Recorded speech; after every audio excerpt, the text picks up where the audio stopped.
That's it. Okay. Ah. That's a great way to start, isn't it? Forgot there's a big heavy. Right. Where is the chat? Let's have a look. Chat. There you go.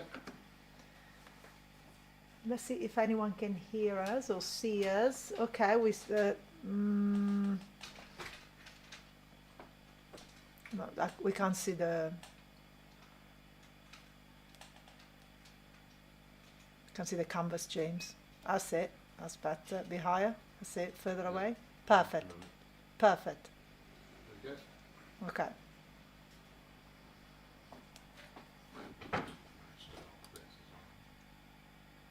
I don't see this. Hey.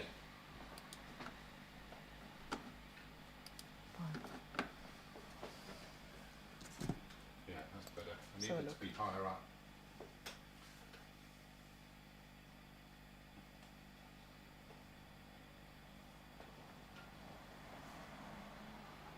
I've got two light sources here. I'm really unhappy about the lighting.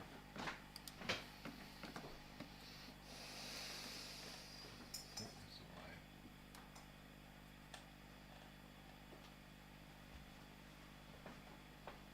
Should be some accent lighting. Just feels terribly flat like that, but actually I think that might be what it needs.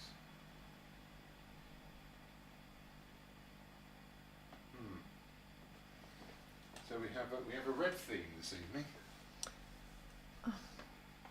which is a bit different, isn't it?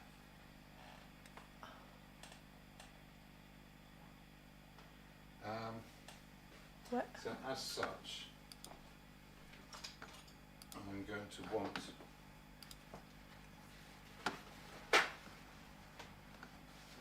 more than one red on the palette. I don't see our. You're right there. Yeah. Okay. Well, if I go to Facebook, Oh, something. right, okay. You're trying to find the. I'm trying to stream. find the stream on Facebook. I don't see it on your Yeah, page. They make it difficult, don't they? Well, yeah, because it should be just there. Right. Well, you That's have to, last we'll week. refresh it I'll refresh it because it's been open for a while. for a week, in fact. And have a look at it. Right, okay. Well, not surprised. Ta-da. There we are. Okay. That works. All right. Oh, Okay. the Well. other thing is the sound needs to go off. Okay. Right, what was I doing? Oh yeah. Hello everyone, as and when you find us. We're back for more of this rubbish. So yeah, this week it's a red theme. I've got some tomatoes.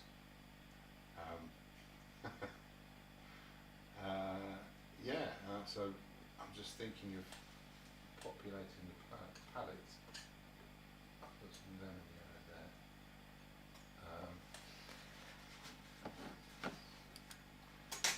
some blue and green left over from last week.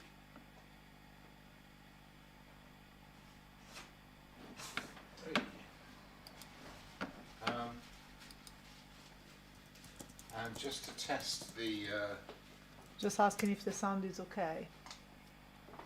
we've got some more with it. Not yet. Well, yeah, There we go. have. We Oh, have. That's you typing. Right. That's me time. If you have a look at, have you found it on YouTube and Twitch as well?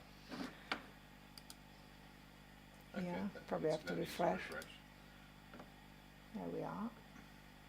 Yeah. It's working. Okay. No, that's last week's video play. Oh yeah, I know. So If you go to here. where is that? Here, to your face. Yeah. Go to YouTube Studio. I can never quite remember. Content. Content. There you go. Live. Live. Some- Oh, live. Okay. Try clicking the. No, because this is last no, year. it's this one. Yeah. Is it? Oh, I'll try clicking the link. There we go. How we got? So eventually we'll be able to, Right, okay.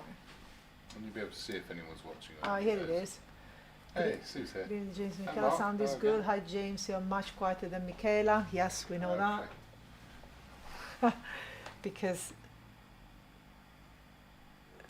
thank you.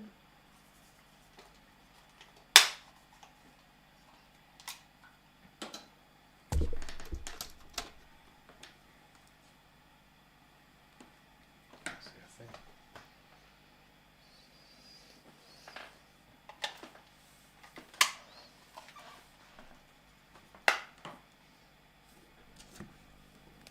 I hope that's better. Is that any better? Oh, I bet that doesn't work at all, does it? Okay, Yes. if I speak, is my coming up? Yes. What if I speak over here? Yes. Okay, can you see how much louder than me you are?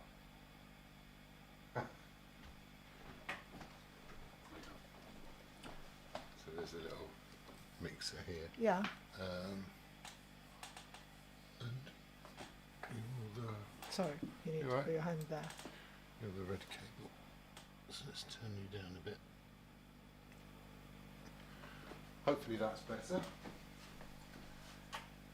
Well, I guess we'll find out, won't we? Well, lots of light come up. Mind you, that was me. Yeah, so today, Yes, thank you. It's better. They're telling me it's better, James. good. Excellent. Eventually this will work the same every week, but too many unpredictable elements.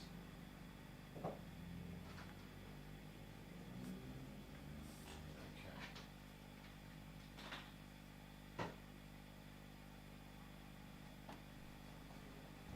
I'm sitting on the high stool today because I want a downward view because it's the only way I get decent shapes out of this. And I've got this rather flat white light, which is a bit harsh, but I think I can mellow it out a little as I go along. Before I start squeezing out more paint, I'm going to put some vinyl gloves on.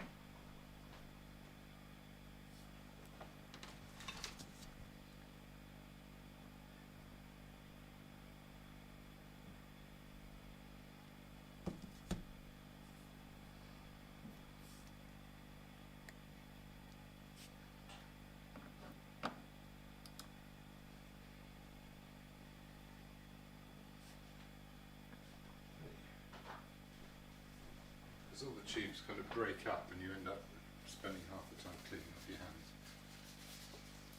What size canvas is that? It looks quite large. Mark It's says. a 16 by 20, but just so you can see, I've got quite a bit of distance between that and the subject matter. Sometimes I manage to make them pretty much level, so it's a bit closer. Right.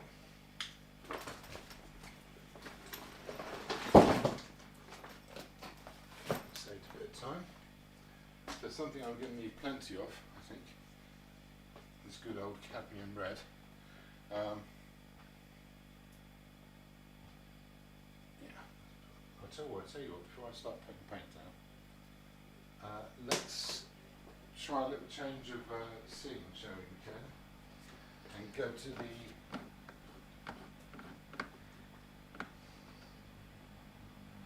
the phone cam.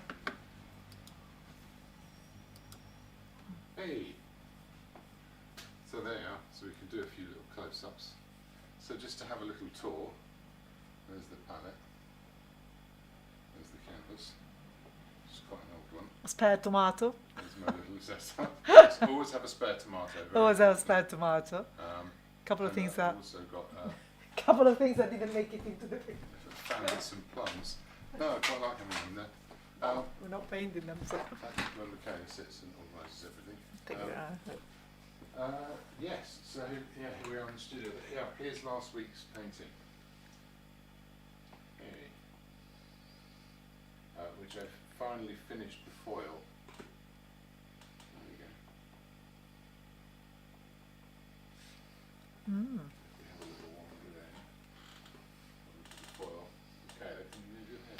It looks like someone giving the finger. So Michaela, yeah. did you move your head forward?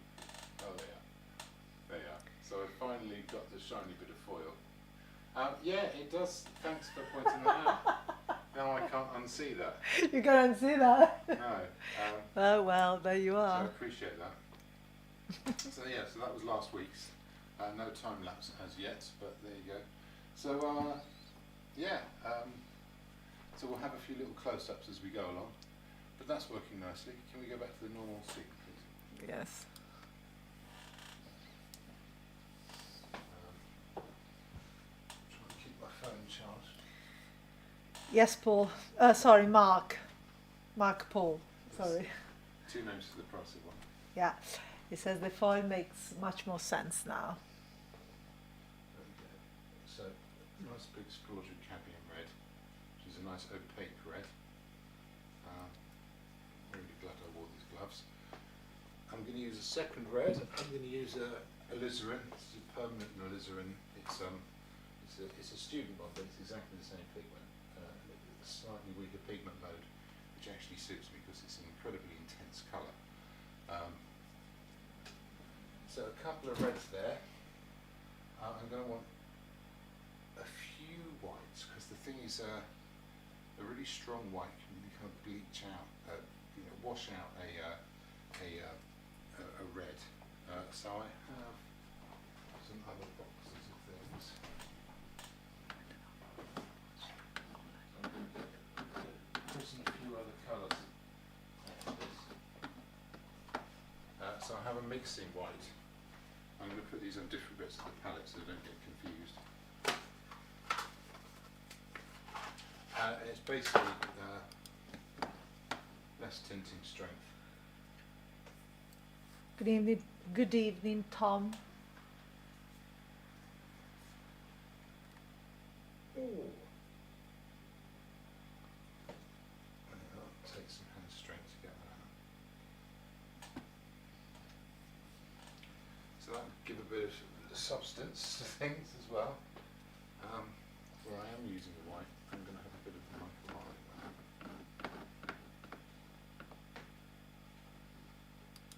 So it is tinting, it's nice and strong.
No.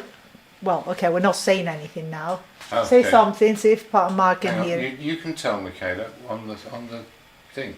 Yes, I can, but Mark says, No, you and can't your back. because you can't see it. Okay, on OBS, middle panel at the bottom, yes, I know. you've got an audio thing. There you go. Yes, yes, everyone can hear you now. Lovely.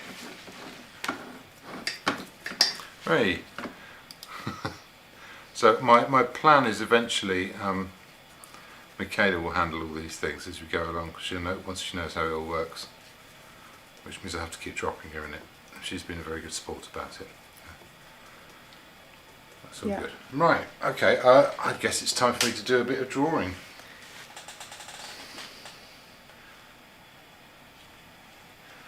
I'm going to change these slightly more.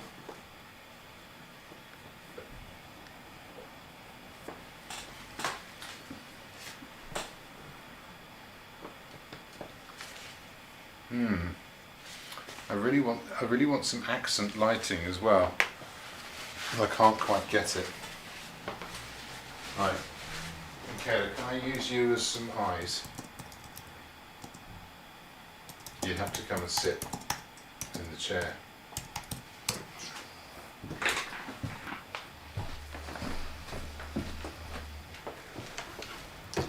Okay.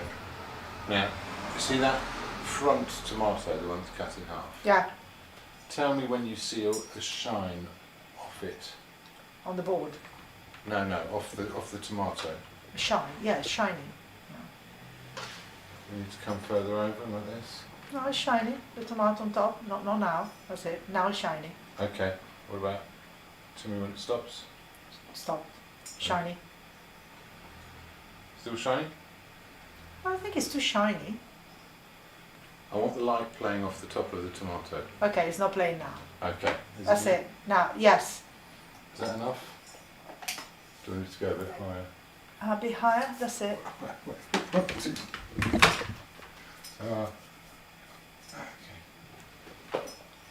How's that? Okay. Yeah. That's fine. Is that alright? Yeah. Got shiny tomato. Lovely. Thank you.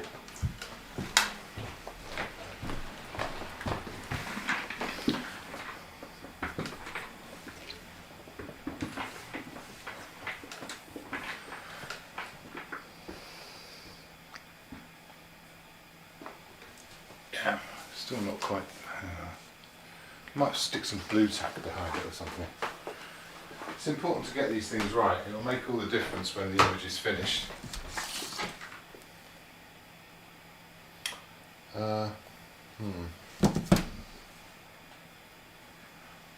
No, I don't. Bring a bit up against it with this. I always do. I'm actually.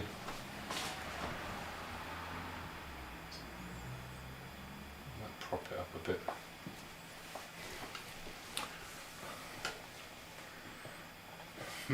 Yeah, that could do it. Okay. Right, now the arrangement of this is to create some sort of different lines coming up.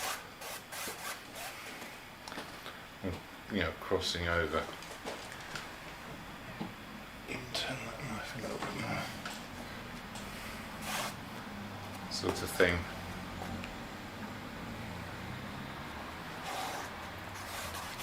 So I've got these sort of dynamics playing against each other. Yes, I saw that, Mark. That tin is ballast. Consider we haven't even started yet. That's not bad.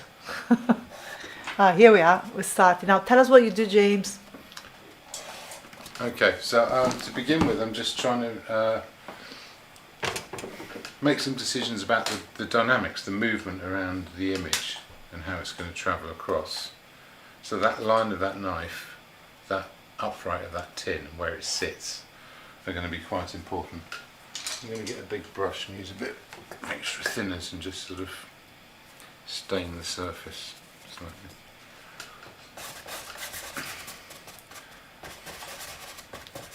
What you do it now? I'm thinking about this, the rhythms and how they're going to, how it's going to sit on the surface. of the image. I'm going to lose the knife there if I do that. So I might move that down and across a little bit. In fact, it also...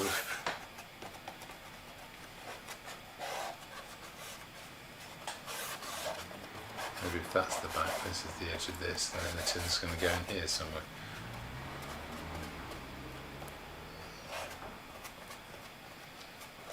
So really what I'm doing is I'm practicing seeing it, and once I can see it, I just paint it in where it goes. Does that make sense? Now keep talking. Okay, well, I was having an interesting conversation the other day with someone who has something called aphantasia. Have you heard of that? No. Aphantasia is when you have no Oh, you now have... eye of the mind. Aye. That when you close your eyes, everything's black. The concepts of things still exist. Okay. Still a perfectly capable, intelligent person, but they just don't see anything.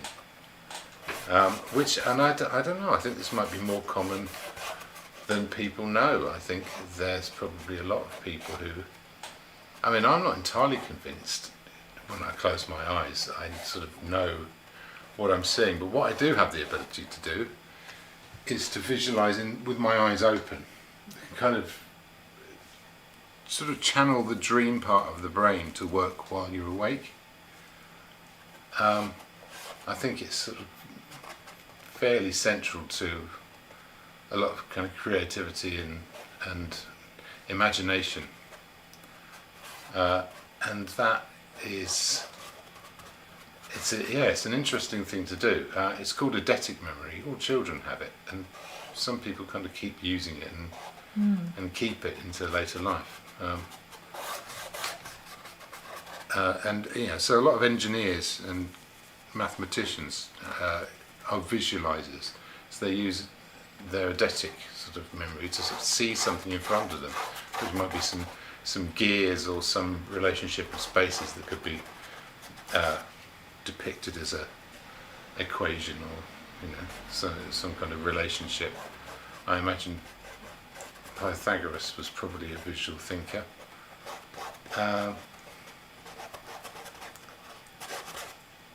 Okay, so I'm going to get back to the big shapes here. So a part of what I'm doing is trying to get in touch with this. So this is real enough that when my eyes go over here, it still exists, and I can just draw in where it goes. And that's what I'm trying to do, is just see it, I guess. Thinker 888 is asking, have you ever used water-soluble oils? I have not yet. I nearly bought some the other day because I knew someone who was getting shot or something. I thought I'd quite like to try them. As much I've What are they? I've never heard of them.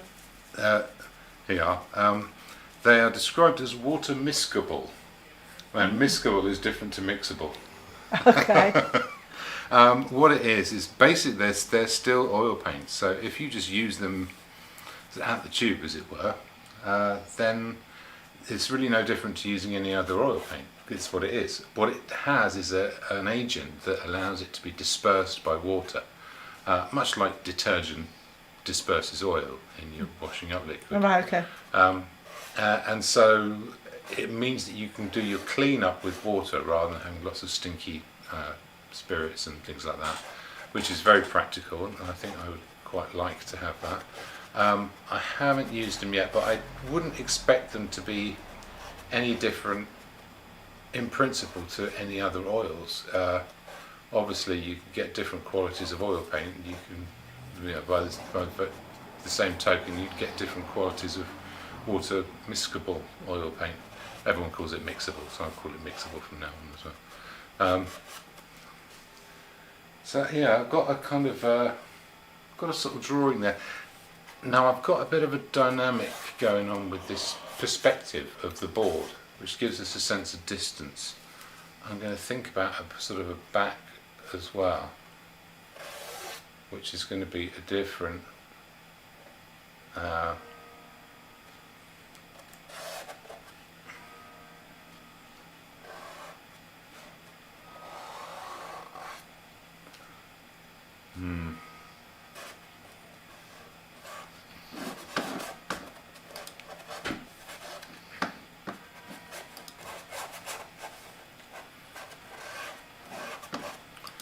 Okay, back to the oily stuff. Yeah, so yeah, I think that the trick would be just to get decent paints. I've got a problem with this light now. It's giving me my shine, but it's also putting direct light onto the. You just can't win.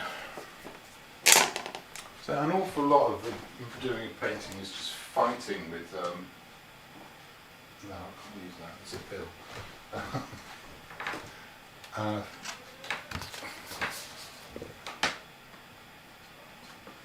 Fighting with the setup.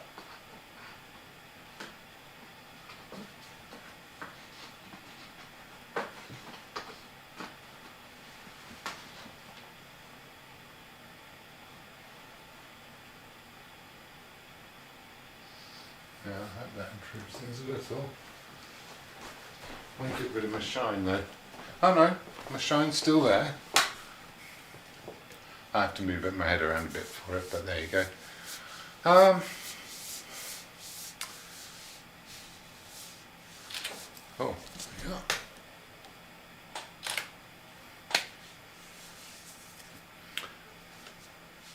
Right, so I've got some shadows in to finish up here as well. So there'll be some out the back of that and out the back of this. I'll make that a bit lower.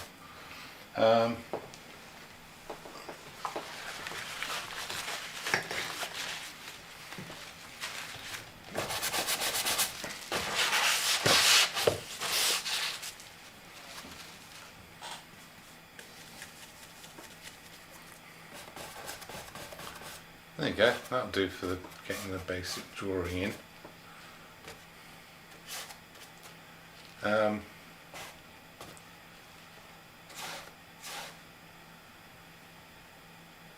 Are you wearing gloves tonight? I am. Why? Because when because I buy paint in big tubes, you squeeze them many times before you finish them up, and the more you squeeze them and then stick them back in a bag and get them out again, the more they crack. Oh, I And then when see. you So you squeeze get it, paint all it over. doesn't just come out of the little hole at the end. It wanders out of other bits of the tube onto your hands, and before you realised it, you have then spread it into every other aspect of your life. Okay.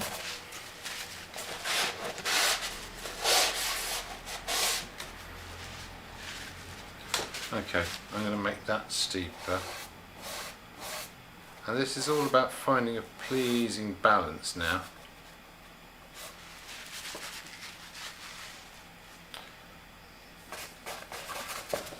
But yeah, I'm fairly happy with that. I'm going to keep a few of these little dancing marks going in, just to create a sense of space.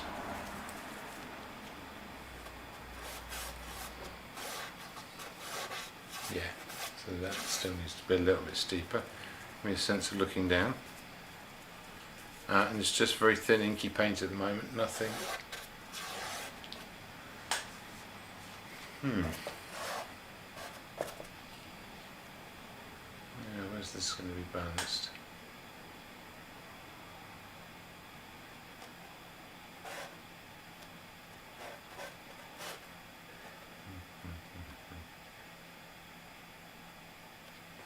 Maybe that needs to be a bit further over. I can't quite make up my mind. What about? About where to create a barrier between the two colours here, which I'm imagining in my head and don't exist yet. I quite like the idea of the black and white and grey, but you'll notice there's this grey and white and black. Yes, I did notice that. That's quite fun, isn't it? I do like it, And yes. it creates a nice platform for the red. You've got these neutrals, so the red can have a bit of a party without anything else arguing with it. It also gives me an opportunity to put in little accent colours. So you saw an indigo when I got the grey, this grey paper out. imagine because of the particular light at that point. Okay, so I've got my mixing. So I'm going to mix a black now. That's raw umber and ultramarine, so it's quite a greeny black. Quite sort of, yeah, and obviously if I've got a lot of red going on and I want that red to be brighter, and there's a limit to how bright my paint can go, I can make it brighter by making everything else around it greener. So having a greeny black is a good start. Can we go to the palette cam? I was thinking. A bit of both, thinker, I think, but let's see what James says.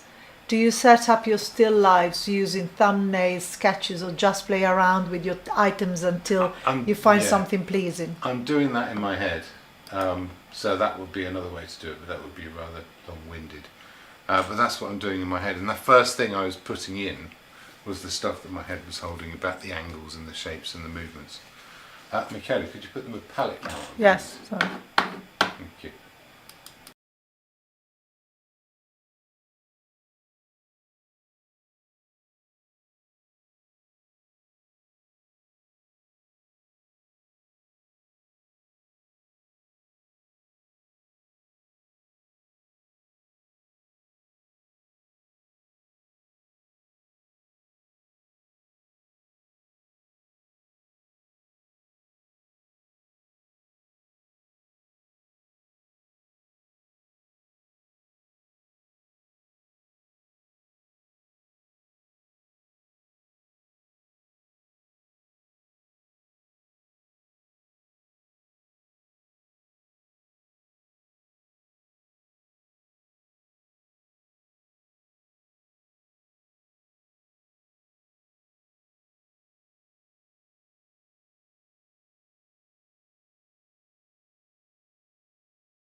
If that.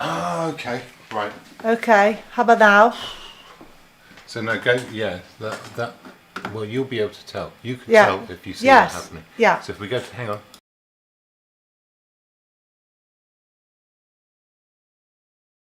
Oh, I see. Ah, clever. Right. Got it. And back. Yeah. Right. We just try.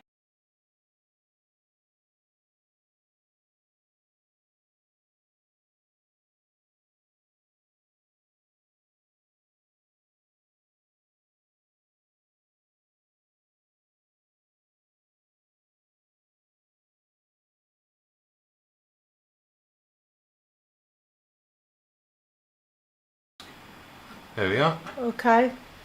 That should be a bit okay now. Okay, can everyone hear us? Even though we are on the palette? There's a bit of a delay there, isn't there? So. Okay, well, let's see. Okay. This black here is going to be the deepest, darkest shadow. You mix a slightly grey one. And so I've got to jump from that to the next tone up, which is actually representing my black paper. Okay, good. So that's going to be too light, isn't it?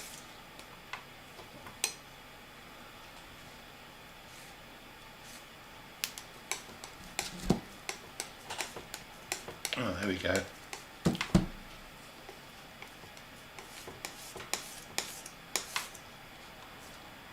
What's the colour that you're mixing? This is the black paper, but I've got to control the tonal range here. What's that? What do you mean? Well, you see in the scene there's some black paper behind it. Yeah. Well, I have to paint what that looks like. Okay. So that's the colour I'm mixing.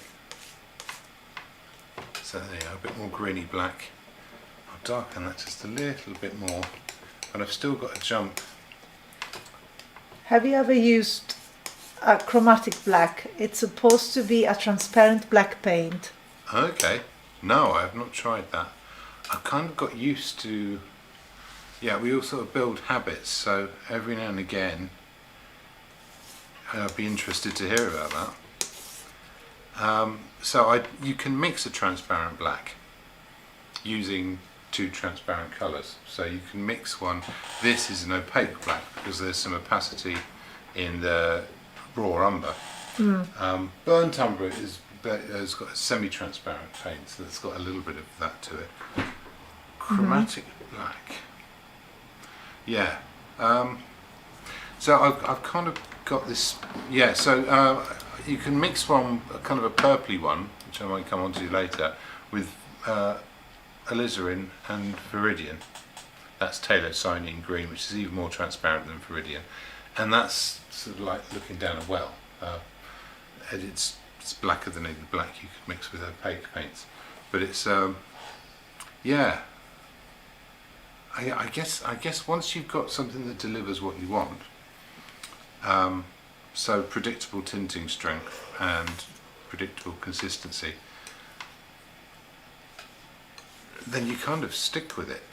I have been thinking I need to come up with some more experiments, things to muck about with, play around with, just have fun with.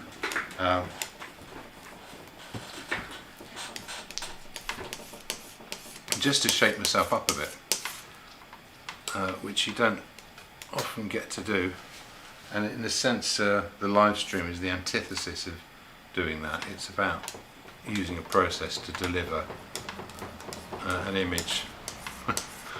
Mark asks, what would be the advantage of a transparent black?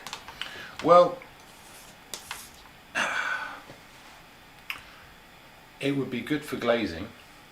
Okay. It would be good to sort of well, this brings people ask simple question, and it brings up so many other things. So there's the question of, is black a colour? Okay, I don't think that. Right. So you could think of your colours as being things that you could identify: red, blue, green, yellow, and black and white as agents of lightening and darkening. But if post Manet, the idea of black being a colour was a sort of a new idea, really, and if it is a colour, then you want colours to be able to behave in different ways, just in terms of the presence on the surface and how they establish themselves in the picture. Oh, okay. An opaque paint will obliterate what's underneath it, will sit on top, and a transparent paint will mix in with what's on the surface. It will harmonise with it. It has to, because it influences it bit by bit. So even if you put it on quite thick, which you really wouldn't do with a transparent paint, you'd always add something to give it opacity. Or when you add it to a mix, it usually has a high tinting strength, so it changes the hue of the paint without doing much to change the tone and the consistency. That comes from somewhere else, but it has to come from somewhere, because you'd never put transparent paint just on the surface unless it was in a glaze. Unless, of course, you would. I mean, I'm sure someone does it somewhere and makes it work. That's the interesting thing about art, isn't it? Is as soon as there's a rule, there's someone finds a way to break it. And I think that's I managed to break my palette knife. Sure you have another one. That was one of my favourites as well.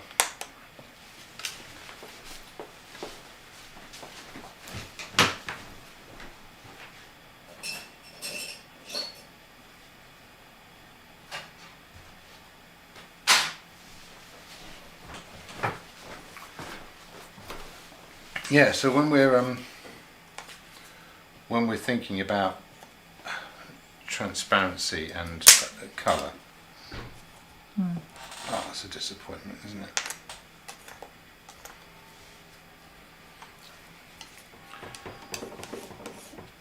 They're almost two different conversations we're having. Now this is so shiny now because of the position I'm in. I'm having real trouble seeing what's going on. Oh, all right. So sadness over. So that's going to be effectively my white. That's going to be my mid-tone. which is maybe somewhere in between the two, and that's my black. I might start off just by getting those greys in. And I'm going to use a little bit of thinners as well, because I want it to be quite a sort of a shallow layer of paint, so it can sort of stiffen up and take some other paint over the top and mixing into the surface and that kind of thing, adding in little extra flavours and sort of nuances of colour later on. Just scrub that in and I'll spread it out afterwards. There we are.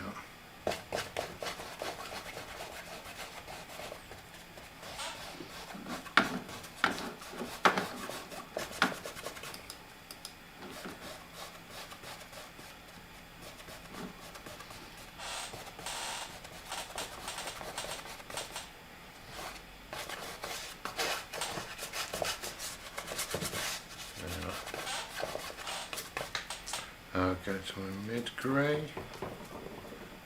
It's going to be here. I'll get some of those angles and accents and what have you to it. Some of these little negative shapes.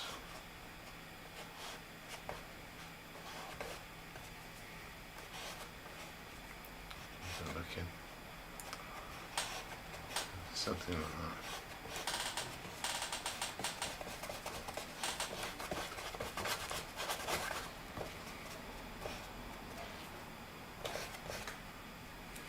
Oh, I went to the light one again by accident. I think I'll get away with it.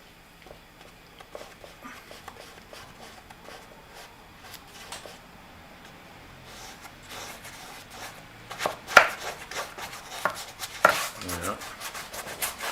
It's amazing how quickly this bit happens, isn't it? An image gets established in no time at all. But in a really rough way, you know.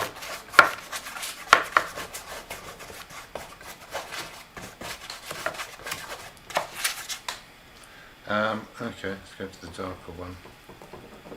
Now this is interesting because the light part of the black bit is the same as the dark part of the grey bit.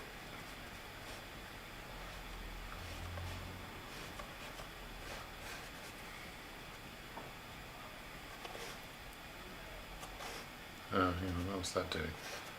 Okay, that's in there somewhere. So I'm not having to be too fussy about it. There's some bits of tomatoes that will appear, but in the meantime, yeah.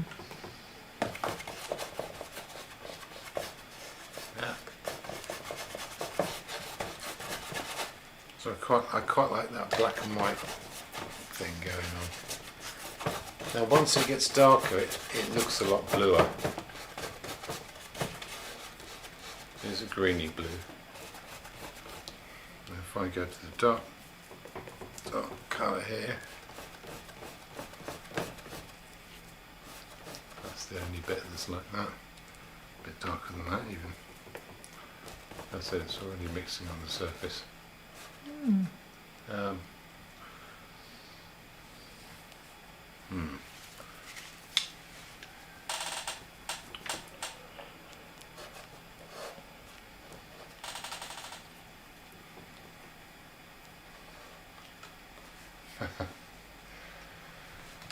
Okay, so what other colours am I going to need?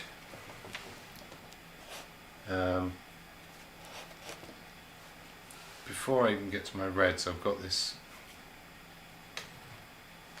light and shade for the chopping board. Keep that really simple too. Oh, you know what I'm going to have today that I haven't had out for a while? Yellow ochre. I was being asked for advice on which basic colours to buy if you're starting oil painting.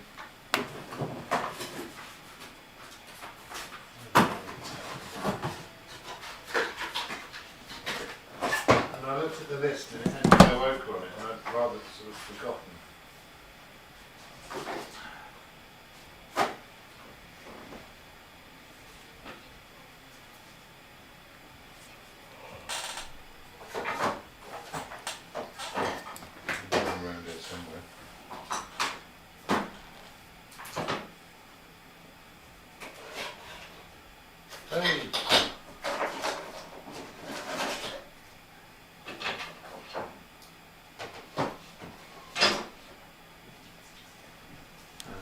one's a little bit gritty.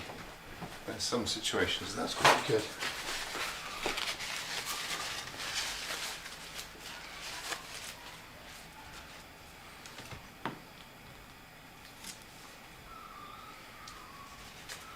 It does annoy me though. In fact, you can hear it. You can hear how gritty it is.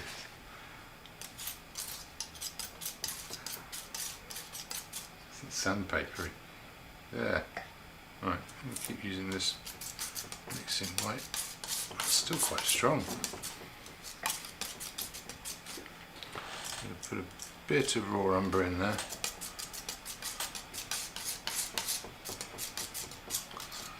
And the tiniest bit of alizarin. I'll tell you what I will do actually. I'm going to get a bit of this mixing white, make some weak alizarin to sit at the front. Now I can sort of add that to this mix in lumps.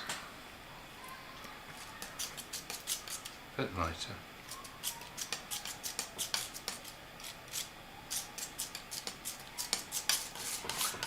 That's as good a guess as any.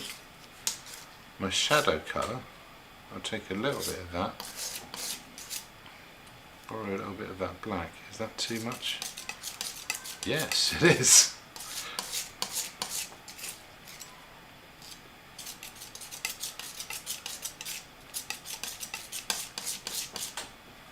Okay.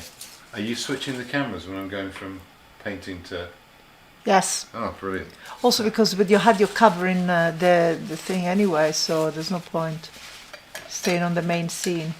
Yeah. When you do that, because you're bending down. So I'm gonna put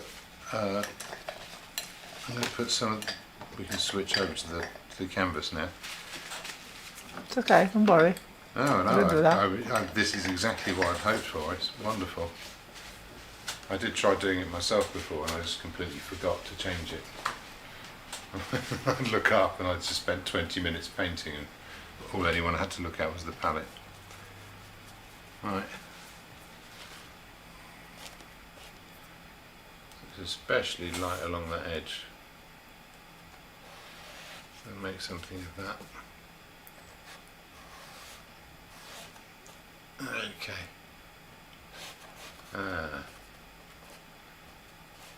That's just some simple shapes to begin with. And it can't darken down a bit later on. There's going to be a tomato there.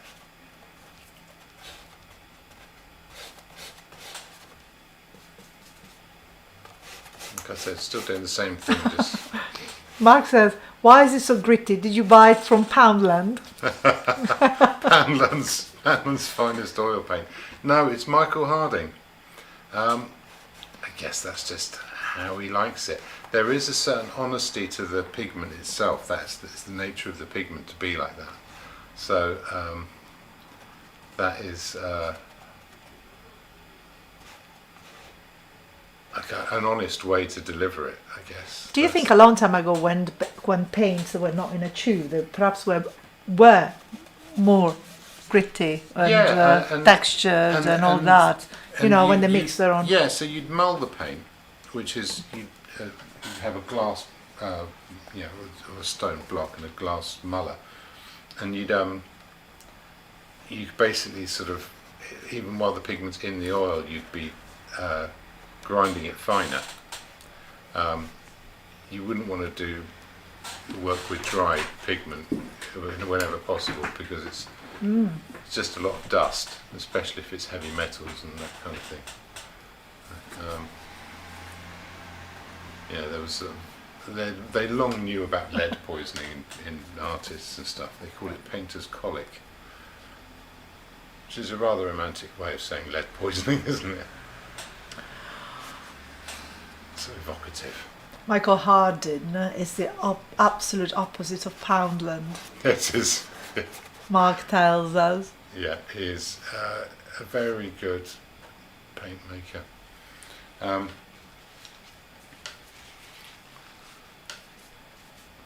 Put a little bit more warmth in that. Okay, so I've got a few. That should be much darker. So I've completely thrown my my tonal values here. I'd like to know who of the people watching it is actually an artist, a painter, or does paint themselves. I'd be very surprised if anyone didn't. Well, I don't know. It's not high entertainment, is it, for most people? Okay. I'm already doing a bit of brush mixing, but that's because I really want to establish this. God. Okay, that is quite green. And I guess this foreground has to get lighter. But that's okay. There's a basic relationship for me to start with. Okay. Max is a perennial beginner. Well, there you are.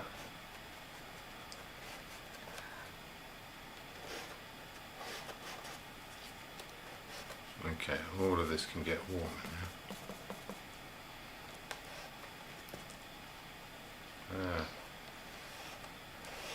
Okay, anyway, I'm trying to be really loose now and just chuck some big shapes in. I've still got this second bunch of shadows. Set this up so it wouldn't do that. It's still doing it.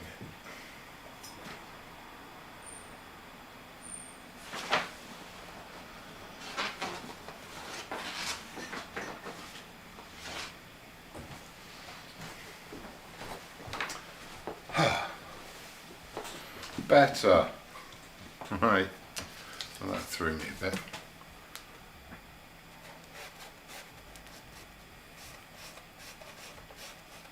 There you are. So this is all very thinly applied paint. None of it's getting too carried away.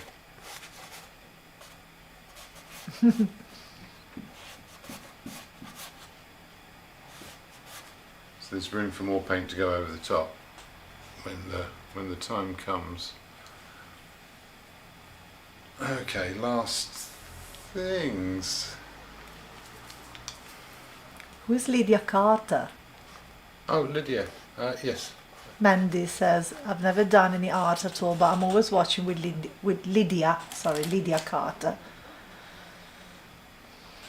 Mandy Bloom. Oh. Yes, these are all fellow artists. I think they're the only people watching. Not necessarily. Is there anyone interested in art that is not a painter, yes, well, like me? It's my choice of audience, though. So I'm delighted that people are interested, having a bit of a nose, hopefully nicking something from time to time. I'd like to know it's useful to someone somewhere. And I'm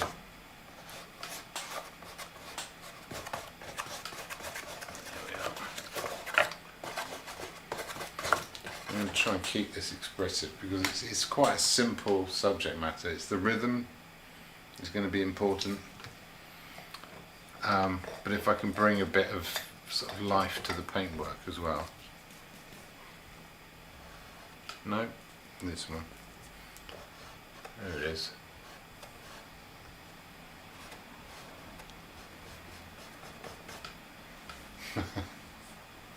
Some kind of a shadow there, isn't there?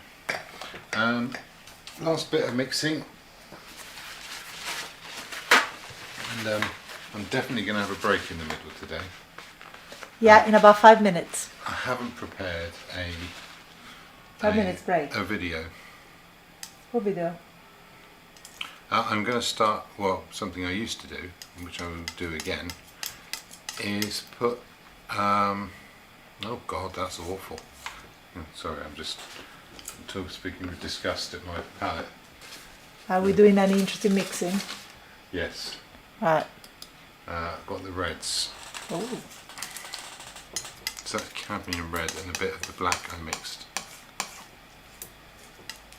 This knife isn't as good as my other one. It's bendier though. But you can't do that properly with it. That's quite warm. I'm going to put a bit of blue in it.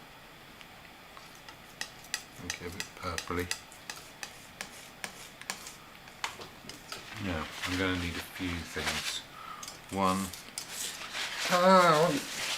Clean up. Right. Use a piece of rag for that now. Palette, nice rubbish. Okay. White and alizarin. That is one version of it. That's like an intense magenta. Oh, that's having a shout, isn't it? Let's get some cadmium and a bit of that and make a scarlet. Now we're talking about the local colour of the tin at the back. I'm going to borrow a little bit of that creamy colour and a little bit of this mixing white.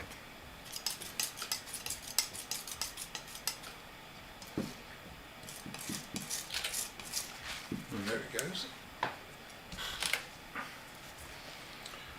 And yeah, I'm going to need a better black as well. That's still too brown. Here's an almost purpley one. I'm running out of palette here. I might have to start a second one. Oh, that'll do it. Right. I'm not using a ton of different brushes tonight. I'll get a few others on the go. Yeah. Well, 2 for me reds. Right. Start with my darks. Chuck in some kind of shape like that.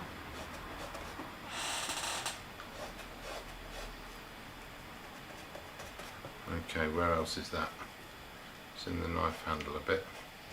What is that you're doing? Dark red. Or dark red? A little bit under here.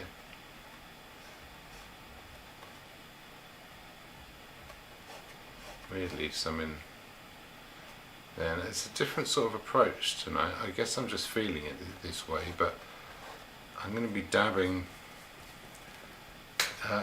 It's going to be a lot looser, sort of.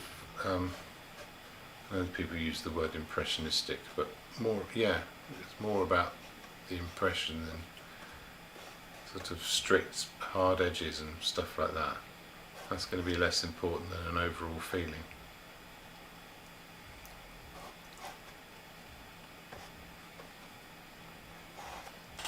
Hey,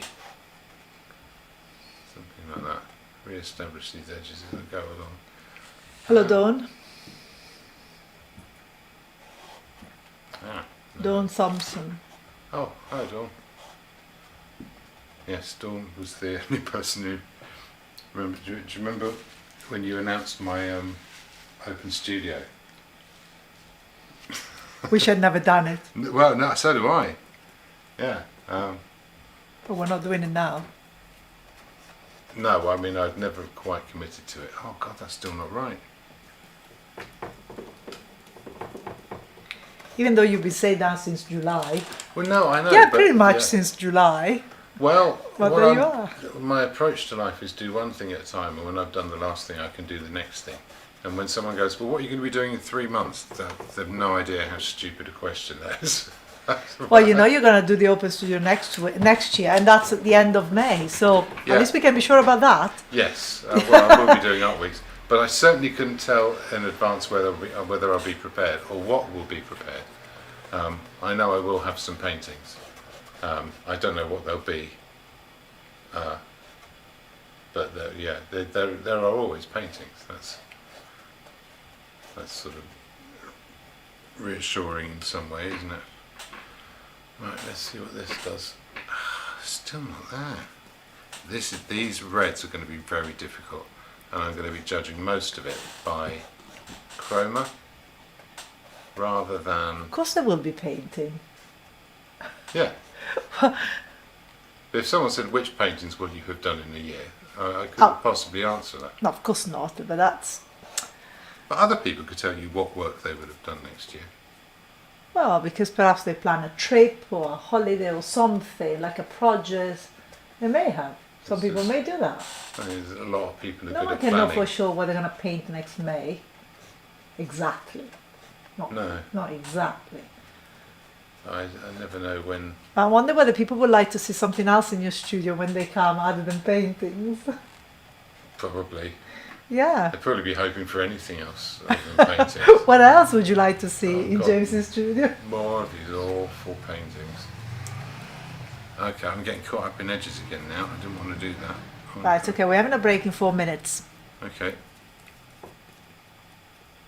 Once you put some red on there.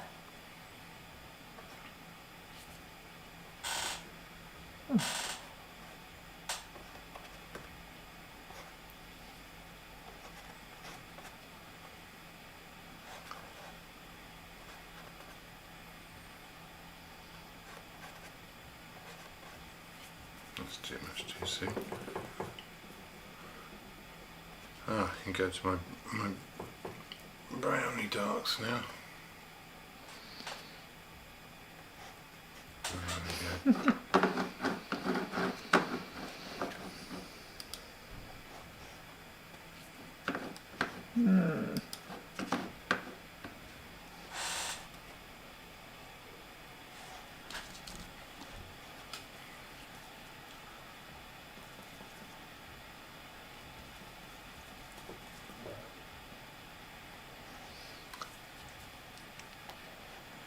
There we go. Get some of these muted reds in. See what they're doing.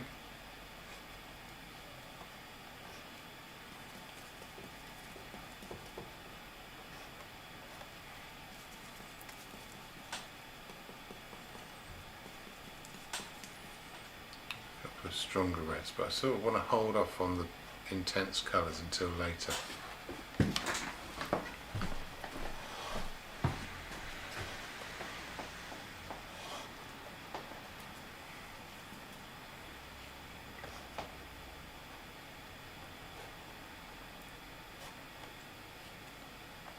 Okay, yeah, all sorts of things getting thrown off here. That's lighter.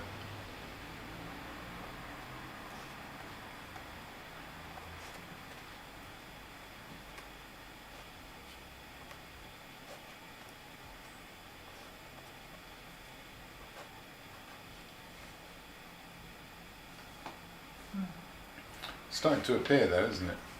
In a weird way. Yeah, of course it is. There's this little journey of reds. I will get a few of those more intense bits in at the beginning. Hi, Viv.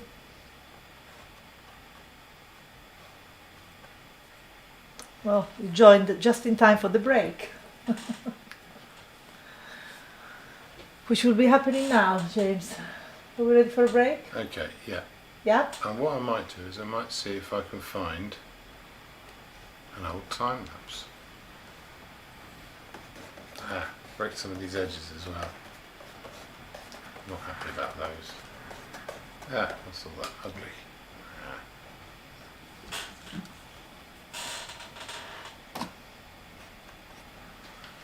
Great. I would just point out before I stop that you can see from the palette that exactly where each of these colours came from. So then when it comes to going back in, moving edges and sort of outlines and forms around, I'm quite empowered. Then when it comes to the really important marks that are going to do all the talking, which these ones will sort of support from behind, I've got a reference for where I build that colour from. So hopefully this should, yeah, keep this nice and quick today. And let's see what we can find up here. What do you mean? I mean,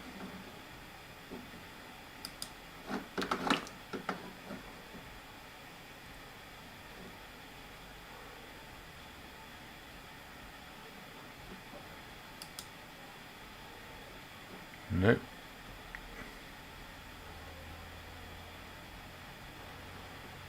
Oh goodness, I can't remember where anything is.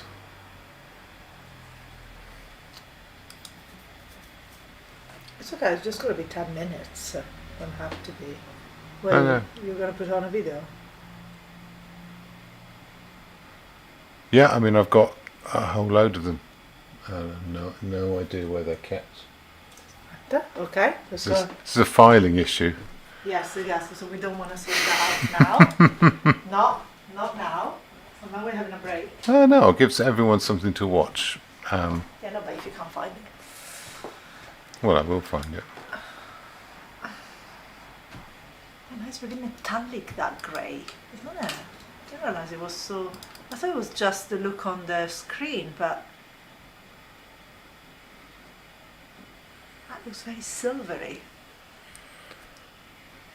You don't see that much on the screen. What? You don't see what the colours are really like on the screen. That grey is so like silvery and metallic, or at least it looks like it to me. But from the screen it doesn't look like. Here we are. Oh, I'll tell you what. This is in a similar vein. So let's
That's it. Ta-da! Back again.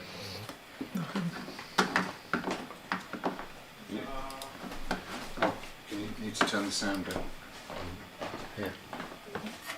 An endless feedback loop, having a conversation with ourselves. Welcome back. This is quite fun. I have a little adventure ahead of me in the world of mixing breads, which is going to be great. So what I'm going to do first, I'm going to adjust my palette slightly. Oh, my good knife broke and now nothing else quite does the job. The other knife would completely clear off areas of palette quite happily.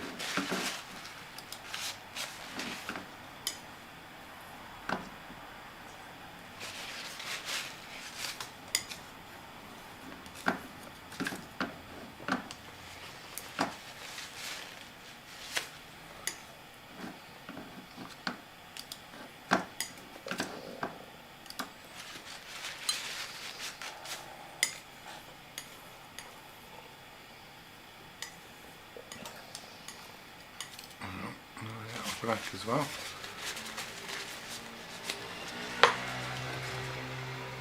That doesn't work.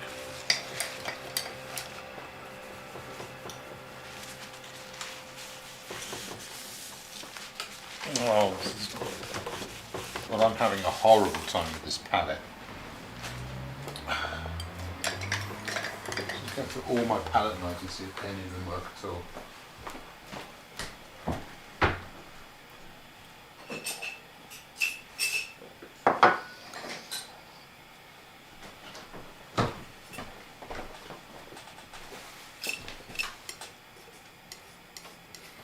Bit better, not much better.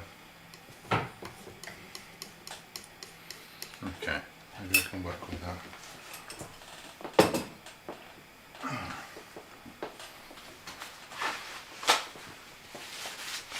All the huffing and puffing.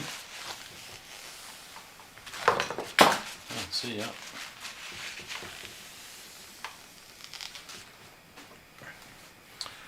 Right. Okay. So there's a few new colour relationships I need to make.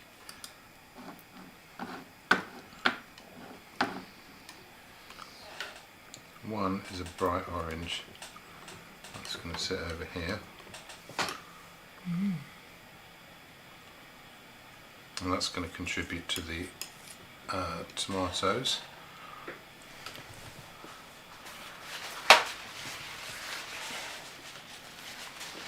Okay, well, if this tells anyone anything this session, it's how important it is to have a decent palette knife. Is it? Yes. My palette knife could clean off areas could move all of the paint from one bit to another. So now I'm mixing an orange and there's a bit of grey underneath it. I can't get rid of it unless I just wipe the whole palette down. It's winding me up. It's not the end of the world. Can you just pick it out with another palette knife? The little bit of grey. No, I could. Oh, it's underneath. I thought it was could on with this. my good palette knife. All right. All of the others are substandard and won't do it properly. So Is that the one you broke? They leave streaks behind, so I broke my good palette knife. Oh well. And now I'm suffering for it. Yeah. All of us with you, I would say. I'm going to make a purple over here. And this is a transparent purple. We were talking about transparent colours earlier. So on the palette it looks black. You add a little bit of white to it. And you watch it transform into a really rather bright colour. It's not really, I don't know how well it's showing up on screen, but that's quite an intense purple. Notice that my palette knife is not doing a very good job of picking up all of the paint. Okay, this, I'm looking for accent colours. I've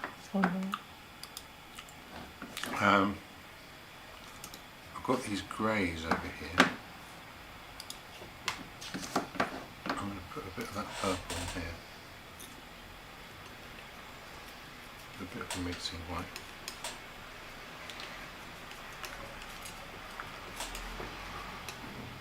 And that's probably darkening it quite a bit.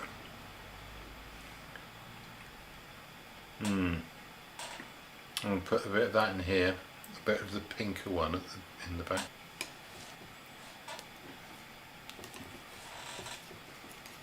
And some of that purple is going to go into the reds as well. So I've got my orange there.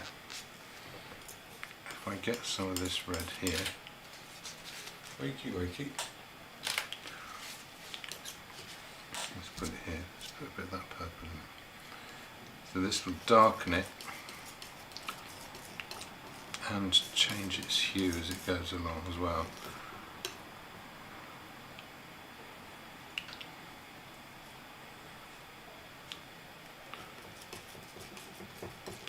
It's somewhere between this crimson and this orange. What are you chewing, James? A mint. Because we can actually hear the mint chewing from Oh, right. the knife, so don't chew. Okay, so now we're into brush mixes here. So I'm going to start with the darks. I don't know how many more brushes to get going. I've rather lost track of what ones I was using there. But I said that was the dark red. I can describe a few quite precise shapes in here.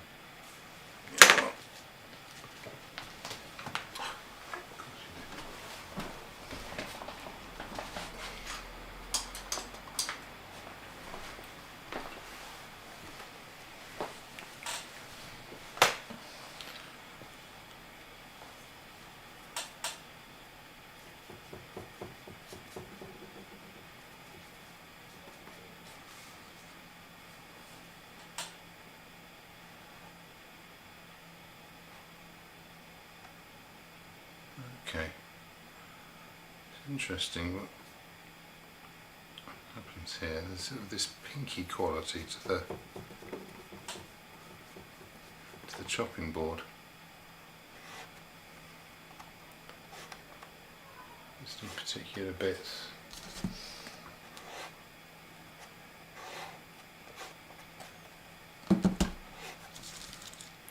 Slightly purpley.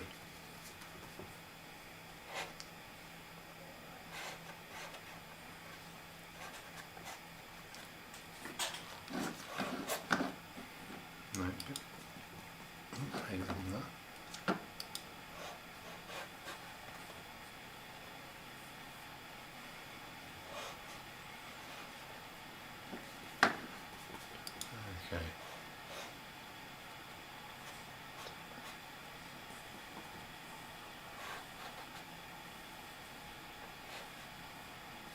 Right. There's a bit of chopping board language coming out here.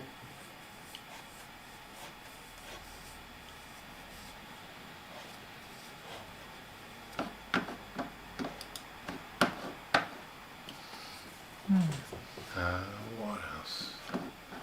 Yeah, a little bit more in here.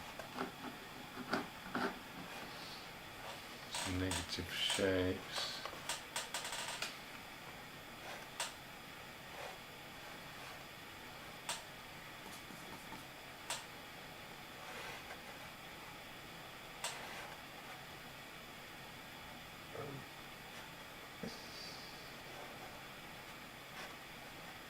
Actually, some of that pinkiness coming from the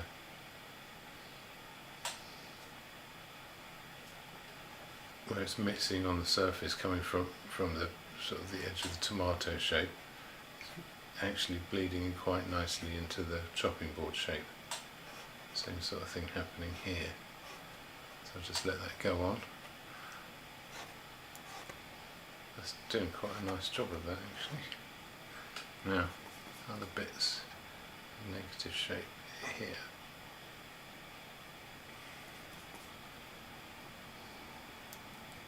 If I can establish that properly. That's pretty good. Now I've got these other dark reds, there's some here. It's very dark there. And very red. There's some. Some here, again, same kind of thing.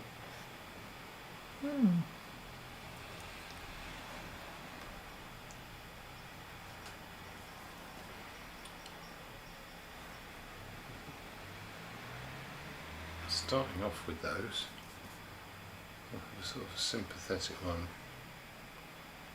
the handle of the knife, I guess.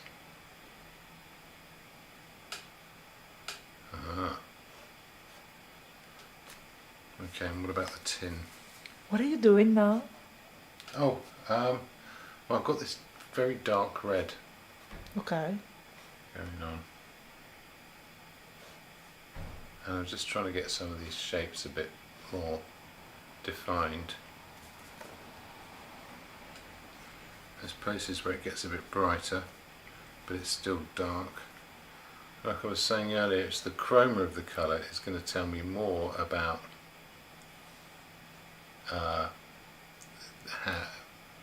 whether I've got the tone right or not, because it's so red in places that you just can't tell. But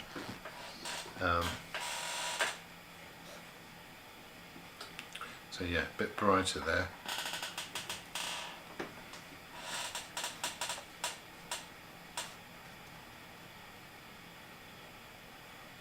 Right, that's the darker one.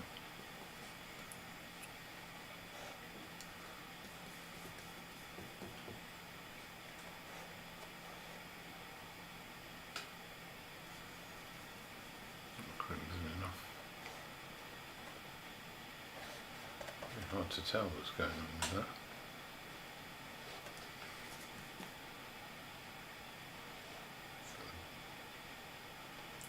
The shape at the back there, it's further back. That's a good thing about breaking up these edges earlier. Needed to do that. Okay, now if I move up from that to the more orangey colours, it's all quite strong, so I'm going to use some of that violet to weaken it. God, yeah, it doesn't work at all. It's very odd. Very hard to see. There's an old saying which is that tone does the work and colour gets the glory. And it's really just saying that there we go, it's much pinker than I thought. The thing that enables you to sort of see an image is where the lights and the darks are. Does that actually look now? That's too yellow.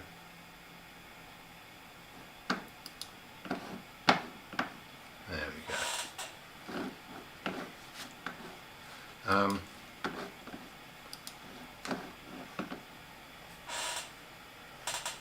And so getting the tones right is sort of vital for creating that illusion, that sense that you're looking at something, communicating the visual experience, if you like. And you know, if you want to make stuff where you're deliberately leading people into an experience and deciding what it is they're going to experience, and or at least sharing something that you're experiencing that you want them to see as well. This is all off. You need to have that control, otherwise you're just sort of floundering, really.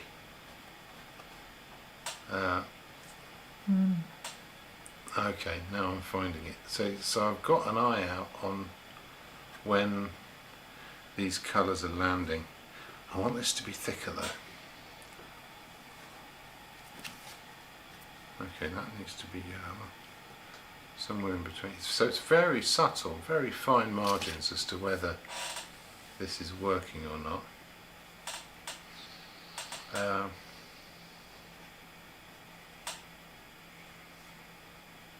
Yeah, very tricky.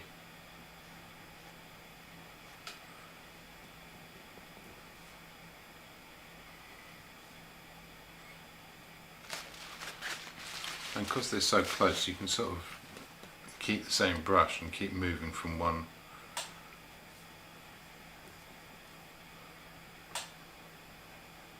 one mix to another.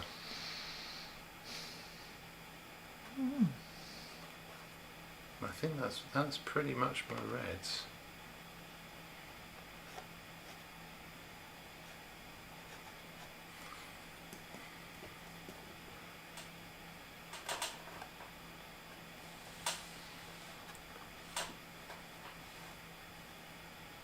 Okay, yeah.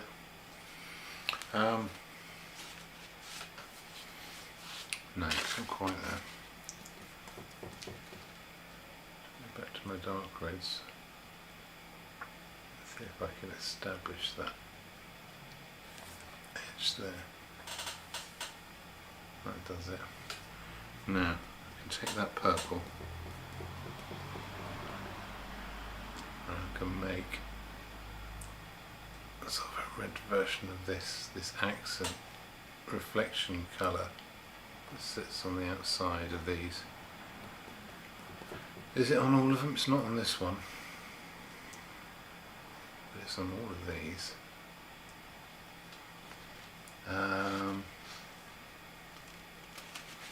Yeah, and all the other stuff is way too light.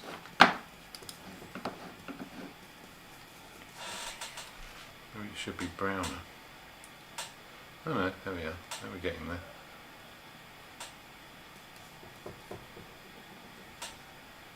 Sort of mixes in. And then it's extra dark around the outside.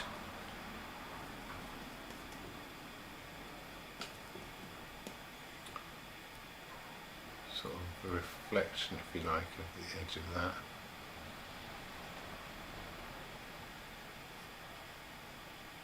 Some shadows from the green bits, which will come in later.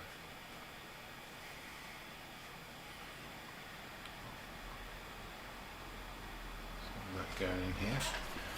Okay, anything else? Right, yes, while I'm here, I'm going to make, when I've got that creamy colour on, I don't know if this is going to be enough, but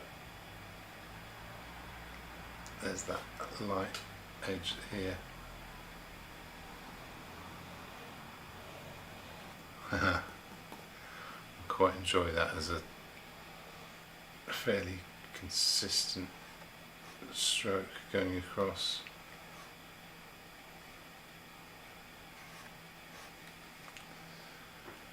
Yeah, that'll do for that. Put in a few highlights just off the surface.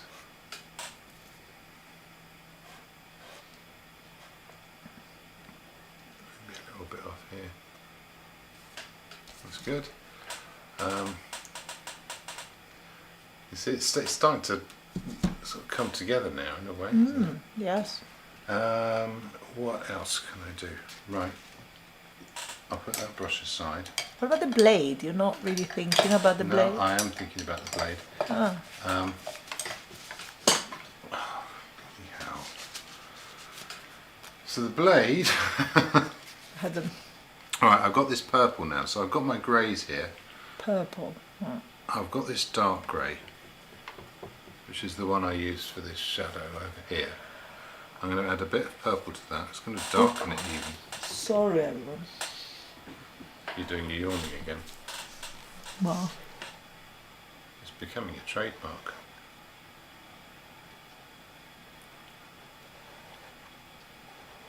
Okay. Dark. If you So we've got that blue edge there. Like dark. It doesn't. That's it. I think I'm gonna disappear from the view. It's better.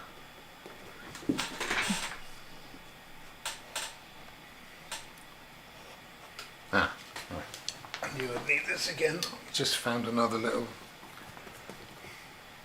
negative shape.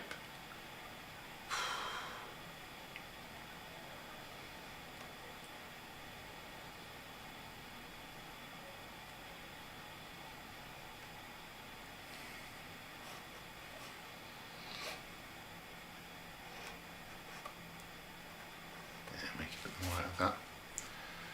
So I said I was going to try and keep it sort of quite impressionistic, and I'll stick with that as much as I can.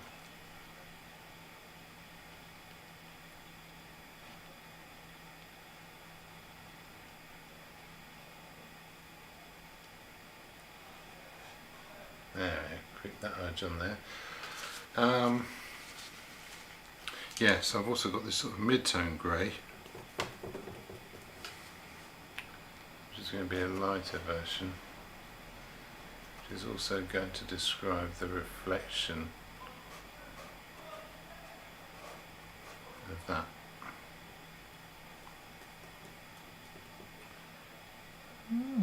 That tomato there.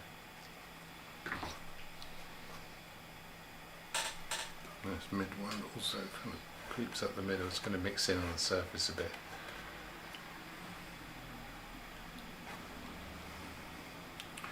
Where else can I put that? Oh yeah, the polka dots on the tin.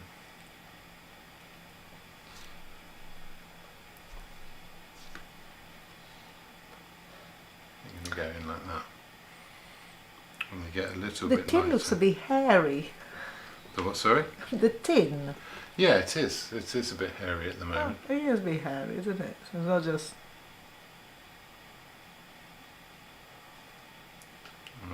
What's this doing? That'll be a bit lighter on that side. Same down here. The shape of the dots is going to change slightly.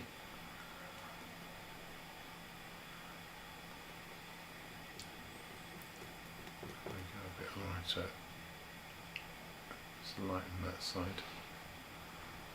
And I've still got the red, so I can still go in and sort of edit the shapes of these. Go a bit lighter again.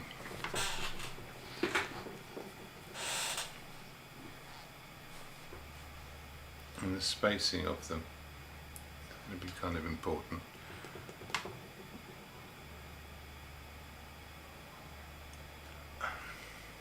No, that should be lower down. What am I doing? See? But I've got enough paint on here that I can move that back in. Oh, cheeky, isn't it? In fact, I can go a bit brighter on here.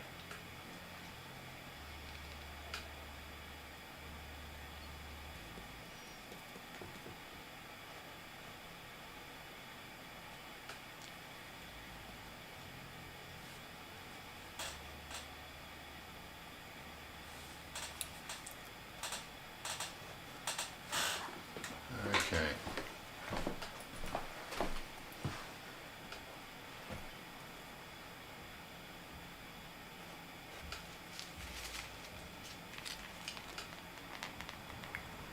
I'll use a bit of that paler colour now. Let's pop that in here and here.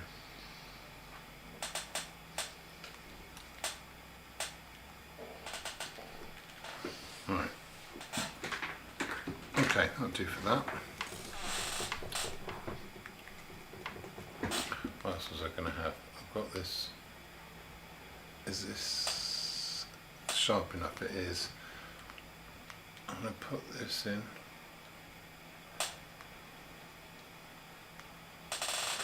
I'll put the highlight on that afterwards.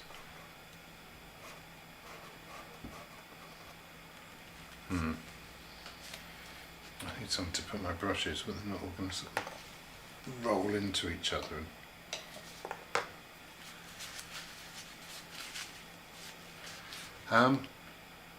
Okay, where are we?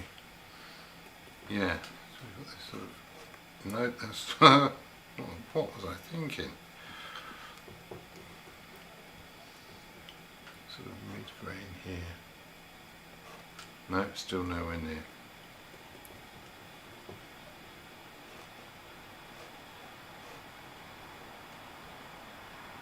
Right, we need a really dark edge over there. So the next thing, I guess, would be, well, I've got that pale bit going on here. There's nice little highlights to put on the tomatoes, including some of these little shapes on the inside. Okay, the colour's working now. It's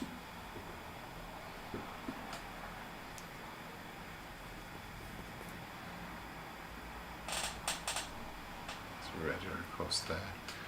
Now there's this pinker colour, so I'm going to make a really crisp version here. Let's see how that plays out. That's better right from the off, isn't it? There'll be a bit of that going on here as well.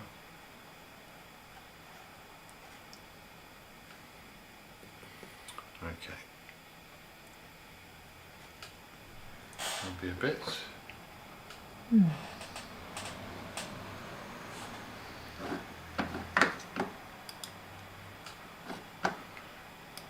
The last bit will be maybe getting some of these. The green bits.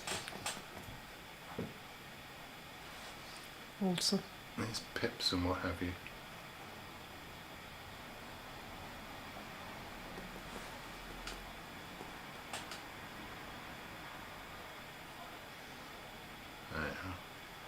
So a few little bits of texture. Doesn't take much.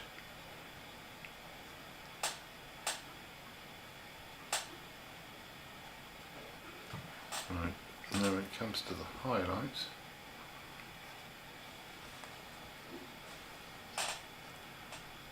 got a few brighter bits onto which the bright highlights will go.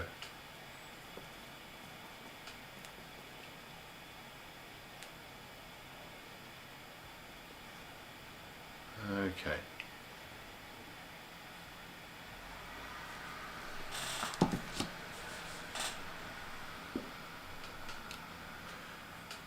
Bright highlights.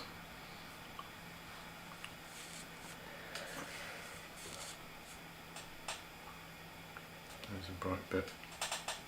I've got my little sparkly shine around here.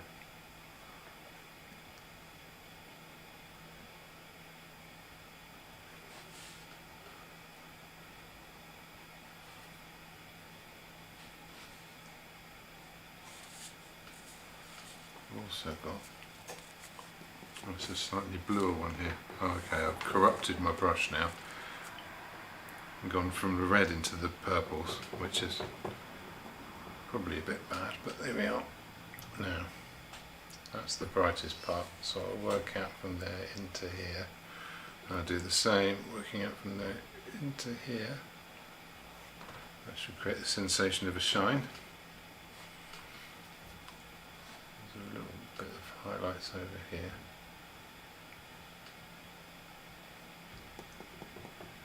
Is there any there? No, we'll leave that.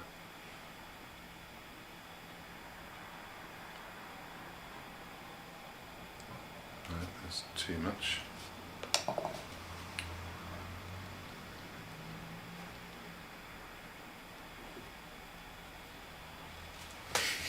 Okay. There's a whole load of this isn't quite right, but I can sort that out now. I've got this purple, this grey, I've also got this brown. I can use the two together to really deepen those shadows under here.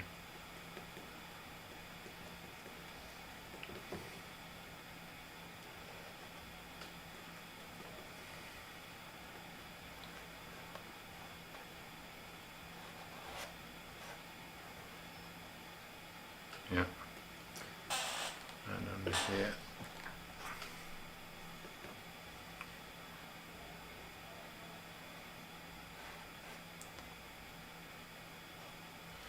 Oh, forgot about the blade of the knife. I'll go back to that pink again. Not the blade, the handle, sorry.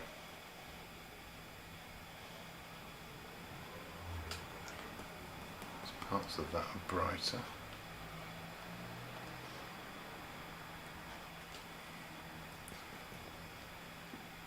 And there as well.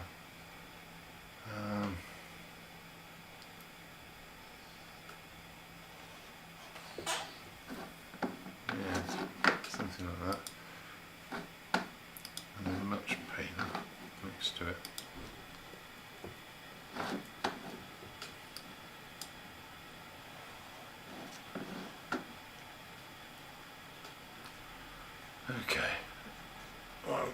highlight colour on. Put a bit in there, a bit in here.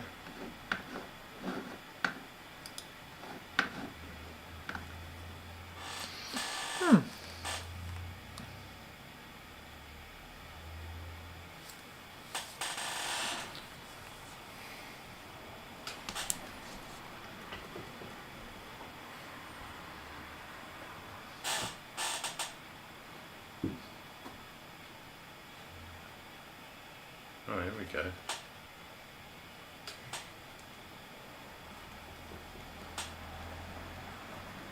Right, I'm finding some of those more intense dark reds, darker than that.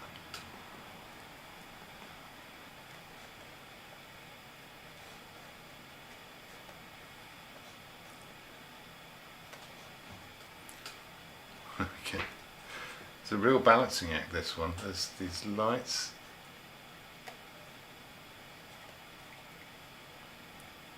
On this side here. I'm going to need more brushes. But it's starting to sort of tie itself in, isn't it? A couple of little brushes. And let's do a few of these. Oh, I tell you can try the close-up thing if you like, Michaela. The scene. Main scene close up. There we go. Oh, that doesn't make much difference, does it? Well, maybe you're working on the tin now, but when you're working on tomatoes, this would have been. Oh, well, I'm about to do that now, so I'm going back, getting some of this yellow. And I've got these little. That was probably better before.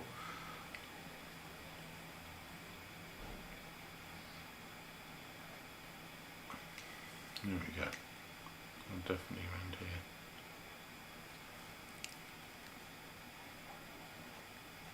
What's that? Rubbish. Just relax and slow down a bit. Well, I'm just trying to get the rhythm of it.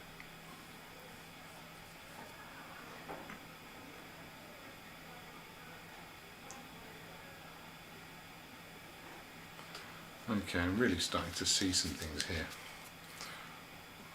Especially something like a more intense red. I really think it would be nice to cut it like that. Huh? The whole painting, look. Just that. Yeah. Well, who knows, I might Cut it all around. Just like the tin sticking out. And do you know what I mean? Yeah. And almost like close-up of the tomato. And the board coming out as well. I like that. Okay.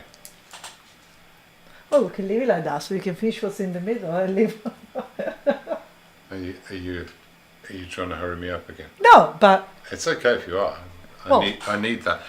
John Singer Sargent said every artist should have someone with a stick to hit them when the painting's finished. no, I think like if you concentrate on the bit there, it's quite interesting to watch. Okay, The tomatoes is the interesting part because they're so shiny, and it's interesting to see how you negotiate that shyness and the blade. You know, the rest is just no, it's not interesting, but part of it is enough. Let's put it like that. Yes. You know what I mean? Like do see otherwise, what it's a bit redundant sometimes. And also this kind of cat image that looks more like you've.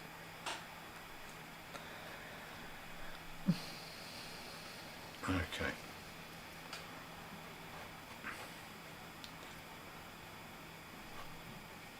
I feel like there's another tomato inside the blade. There is. Well, is there? Though There's a reflection. it's really, really strong. The reflection, of like the tomato. almost like a. It's almost like a mirror. Well, it is. It's a Well- flat piece of shiny metal. Fine. It's kind of a definition of a mirror in a sense, isn't it? Right.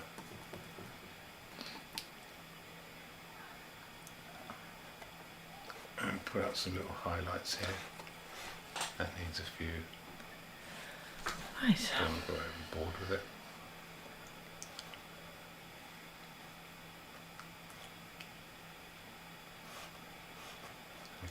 Hi! Oh, it didn't happen until now. Oh, it's happened a few times, but always when didn't we've know. been on the pallet cam for some reason. Perhaps.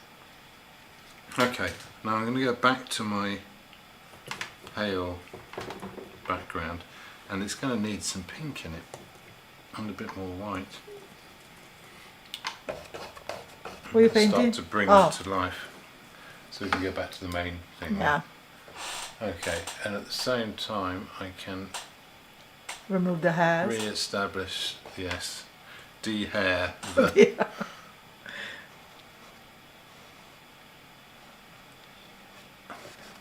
epilate the tin.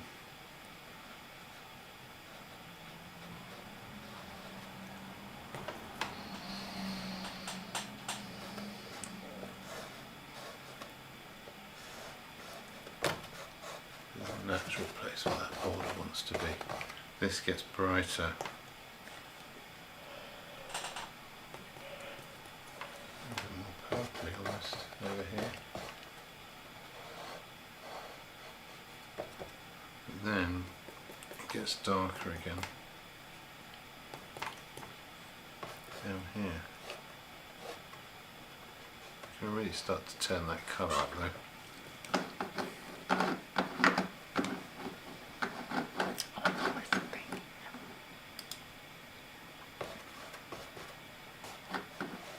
That can be right.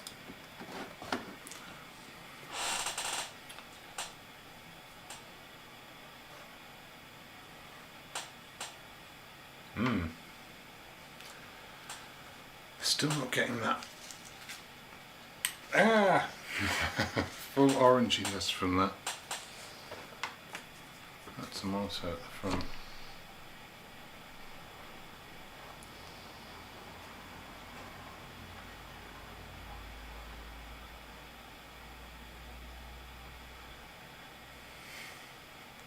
Okay, other things I'm going to need to do.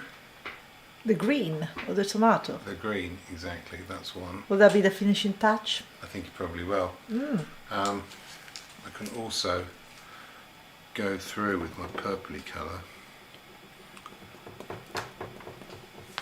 And this is going to be a lot more, we're talking about the lilaciness of this.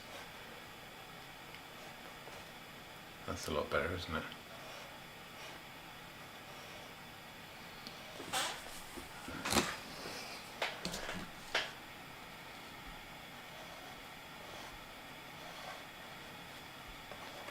I've still got some of those shapes I put on at the beginning that I'm still kind of attached to. There's that there. That's going to be kind of important. It sort of leads us in, gives us structure, but there's also some of these dynamics going against it. Bit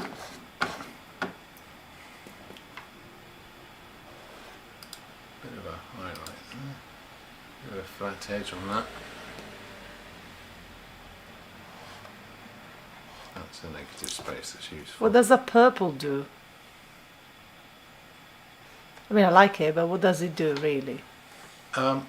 It harmonises with the red a bit more, so it ties them together. It was too green before, so it's breaking up the greenness and bringing it in with the family. So, I mean, the reason, well, big reason the palette cam is important is because you're creating a family of colours. There's a scheme. It's got an order to it. It's got a logic to it. There's some pink going in here. Thank you, Sue. Sue really likes the composition. Oh, that's sweet of you to say, Sue. Thank you. Right, more pink into the front. This creates a bit of movement through. Allows me to establish that shape a bit more. Yes, this was mostly an exercise in colour harmony and composition more than anything else. Now that's in, what else I can do? I can go into this shadow colour. There's still quite a bit of red on this. Well, let's see how this works anyway. No, not dark enough. Still too red. Perhaps next week we should have something really, really black on black. See how you, since there's been a lot of talk about blacks tonight. Yeah. Like black, like really deep, Well, rich black. See how you do that. Back to that thing. People seem to be interested Manet. in that. I am, because I like black. Manet introduced the idea of black as a colour, whereas before it was never really considered a colour, but it's a matter of how you use it. So it was used differently, like I said. It's like, Thank God for Manet then. Darkening and lightening. And you know, same with Whistler and white. You know, white was suddenly considered a colour, which it really wasn't before. I know, but lots of artists in the past used black in a really powerful way. I like black. There's like a richness and a depth in one of my favourites. Black. Most of my favourite paintings have got black background. Yeah, I've seen exhibition of black people on black background, portraits of that, and that's magnificent. Can you remember who that was? What was the artist's name? I never remember. It was Lynette Odom-Boydke. That's it. Yeah. And I've also just seen the Claudette Johnson's exhibition, but that's not black on black, but Lynette really did some beautiful, beautiful But that's the figures. Thing, is the idea of using black as a colour means you get the idea of light and dark blacks. You know, so someone could be wearing a black coat and it's not, well, I'm painting the colour of the light where it's hitting it. The idea that that thing has a colour in itself, that it's coming from it, is, from a painting point of view, that's very interesting. Exactly. So I think it'd be nice to have something really black and see how you, mix in the color. You just put them, like what's involved in painting a lot of black. Okay. Yeah, I'm sounding like Johnny Nice Painter from the Fast Show now. Well, you are. I'm not yet. I don't know what that is. Johnny Nice Painter was a character played by Charlie Higson in the Fast Show. In what years? This was probably 90s. But it was slightly before my time. For me, I found it rather wonderful because there's this cognitive dissonance in society with what people want artists to be. And I experienced it as this myself, and I'm not really complaining, but it's sort of funny, really, which is, people will go, well, I suppose you have a lovely day out, playing with your colours, having a lovely time, sitting somewhere beautiful. I didn't sound like that. No, I didn't say anything. Okay. Didn't say you, did I? No. You said a bit. No, you have to let me finish. Okay. Like when people get to an end of the sentence and keep talking about that. No, I don't know that. And I don't really care for the end of the sentence. Anyway, it distracted me now. There you are. Yes, so people have this idea of, that's one thing they'll say to you is go, it must be lovely, and day at the beach, take your paints, splash some colour around, have a bit of fun, and you go, yeah, fine. And then at the same time, they kind of expect you to live in a garret, eat beans out of a tin, and be full of angst, and like like the character from Spaced. And you kind of think, well, you can't really have both. Well, Johnny Nice Painter was an example of both. There was it was like a TV painter like Alwyn Crawshaw, who was having a lovely day out, going, we're spending a day in this lovely village and there's thatched cottages and stuff like that, and we're going to paint some watercolours. And they're sat there and it's all very friendly, and there's, look at the lovely shadows coming in from the church and this, that and the other, and just right there, just by the side, they're very deep there, very dark, almost black, and he'd go off on one, and it was the most wonderful thing, because that was this immediate transformation from angst-ridden nutcase.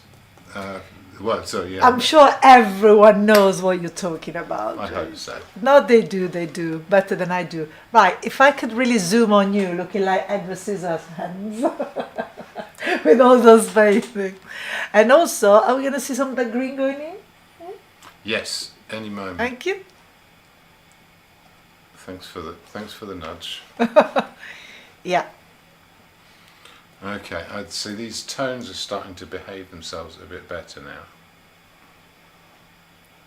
There we go.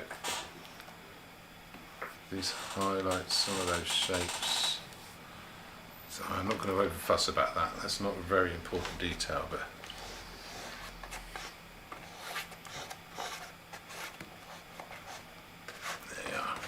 create some energy in that. And then here, that's a deeper shadow. Let's see if I can get away with putting in there. Something like that. Ooh.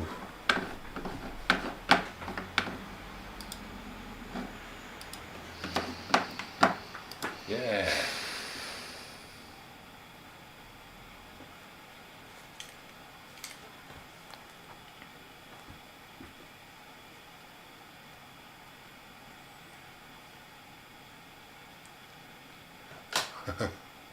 Sort of feels important to get these bits right.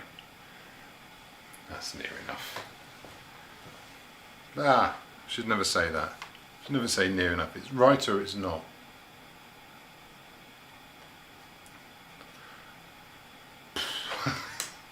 Right.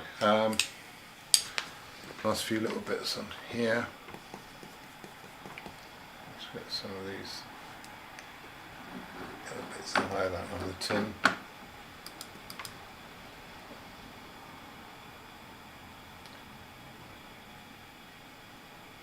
That'll do for that, won't it? Greens.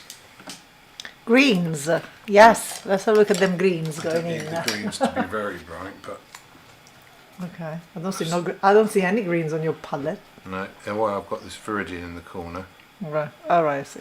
so I'll just put a few of the dark shapes in. I'm Oh, going to use a bit lovely. of the red, just to mute it, but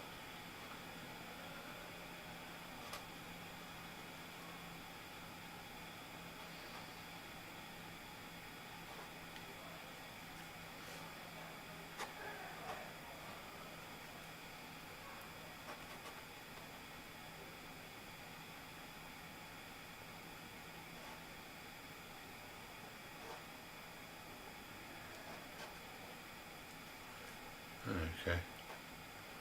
So again, yeah, like I said, just gestural really.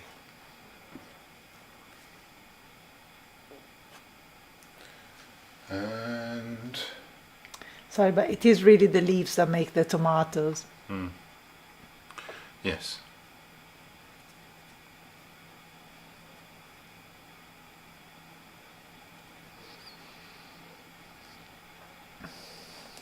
Got the light green. It's looking pretty good.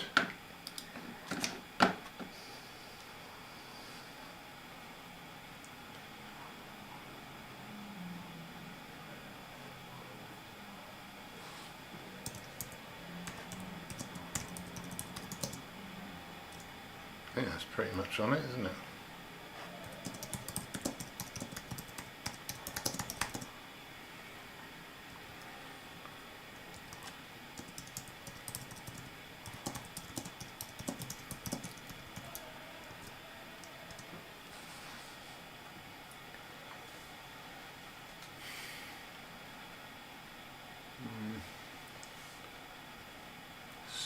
Slightly crisper, more viridian one.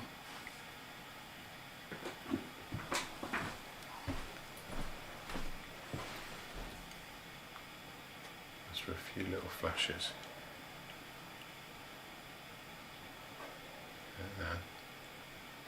Because those two are attached. So you don't really see that on there because they're really in the dark. So Where would you? And then very pale yellowy green. Just for that bit there. And that bit there. Is that it? yes, Feels that like should be that's it. Should be it, shouldn't it? You can release your brushes. Hang on, there's always another thing. Of course there is. Oh yeah, your signature. Right. Are you putting your signature in? No, I haven't done that yet. Oh, otherwise I was going to go to the main That's scene. a slope. You can go to the main scene. Oh yeah, okay, it is.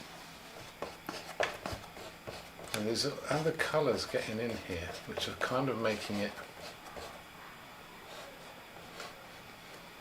kind of fun.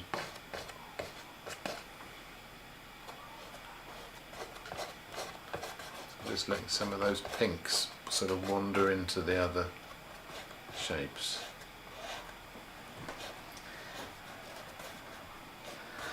Do you know when you have a cooking program and they don't show you the whole 40 minutes of cooking in the oven? This is the And they antidote just to that. take isn't it out of the oven. There should be like the equivalent of this, in which Oh, there is, but you don't.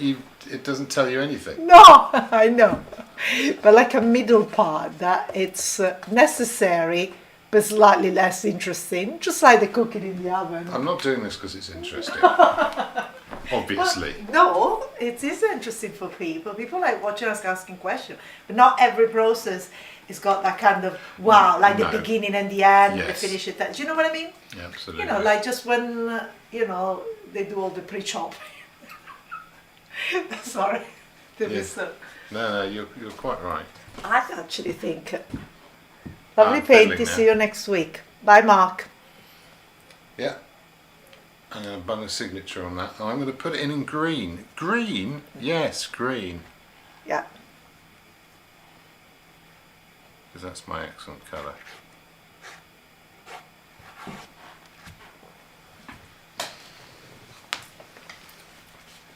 That'll probably do for that.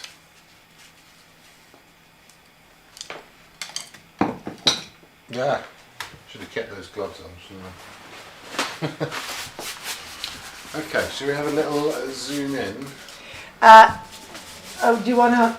No, Turn the camera. I'll do it with the camera here. Yeah, with the camera. Yeah.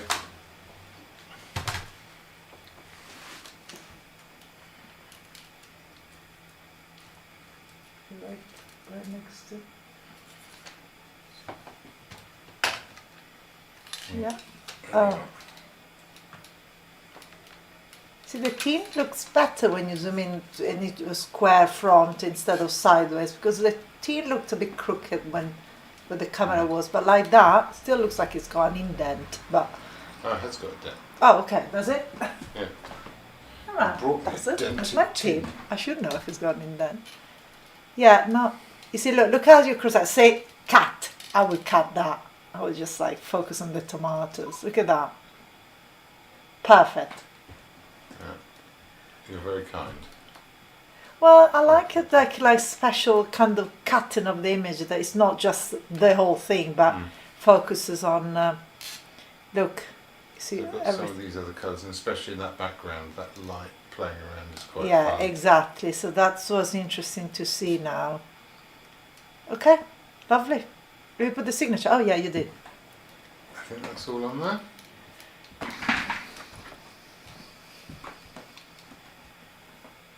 Smashing. Well, thank you for joining us, everyone. Thank you, everyone. Next week, this whole thing has been about getting to do a proper launch, getting it a bit more streamlined, having some little bits of half-time entertainment and stuff, which I managed to find a few bits today, but it wasn't properly organised, so that'll be better. So I'll have time lapses of previous weeks for a little break in the middle, and a bit more structure, and opportunities to contribute, if you like, and to sort of suggest any additional bits and pieces that I can make to go around these live streams and sort of add on to them, and make them useful and entertaining and fun for everyone. So thanks for joining us. Thank you. And, Bye. Let's end stream.